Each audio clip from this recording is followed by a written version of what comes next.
Safety और hygiene जो है जिसको हम फूड में बेसिकली बड़ी अहमियत देते हैं, फूड सेफ्टी और फूड हाइजीन का जो बुनियादी ताल्लुक है वो है बैक्टीरिया के साथ। जब किसी प्रोडक्ट के अंदर बैक्टीरिया ग्रो होना शुरू होते हैं तो वो उसके अंदर खराबी पैदा करते हैं, प्रोडक्ट सड़ना शुरू हो जाता है, खराब होना शुरू हो जाता है। आपने अक्सर इश्तिहारों में देखा होगा कि एक बुनियादी चीज वो बता रहे होते हैं कि जी हमारा साबुन 99.999% बैक्टीरिया को मार देता है, तो वो जो एक बैक्टीरिया रह जाता है जिसको हम कहते हैं एक कीटाणु, दरअसल वो एक कीटाणु जो है वो जाके आपकी सारी जिंदगी तबाह करने के काबिल होता है। क्योंकि देखिए होता क्या है, ये बात तो बड़ी एक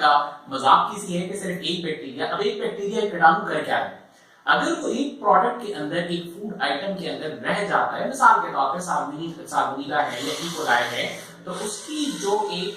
रिक्वायरमेंट होती है कि एक से दो बैक्टीरिया कन्वर्ट होने के लिए जो उसका टाइम पीरियड रिक्वायर्ड है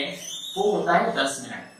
उसके बाद 10 मिनट के बाद जब वो 20 मिनट में पहुंचता है तो इसकी तादाद 2 से 4 हो चुकी होती है। और इस तरह से करते करते करते करते इसकी जो तादाद है वो तकरीबन 6 घंटे में 10 की पावर 6 यानी कि 10 लाख से ऊपर बैक्टीरिया जो हैं वो चले जाते हैं। और किसी एक शख्स को बीमार करने के लिए उस बैक्टीरिया की तादाद अगर वो मिलियंस में चली जाती है तो इसका मतलब ये है कि अब आपको बीमार होने से बचाना एक मुश्किल काम है। तो इसका मतलब ये हुआ कि अगर हम फूड सेफ्टी और हाइजीन के जिन प्रिंसिपल्स की बात करते हैं उनमें अगर खासकर कोई रेडी टू ईट आइटम है, यानी कि फौरी तौर पे खाने वाला कोई प्रोडक्ट है, तो उसमें हम इस चीज को देखना ये पड़ेगा कि हम उसको 6 घंटे से ज्यादा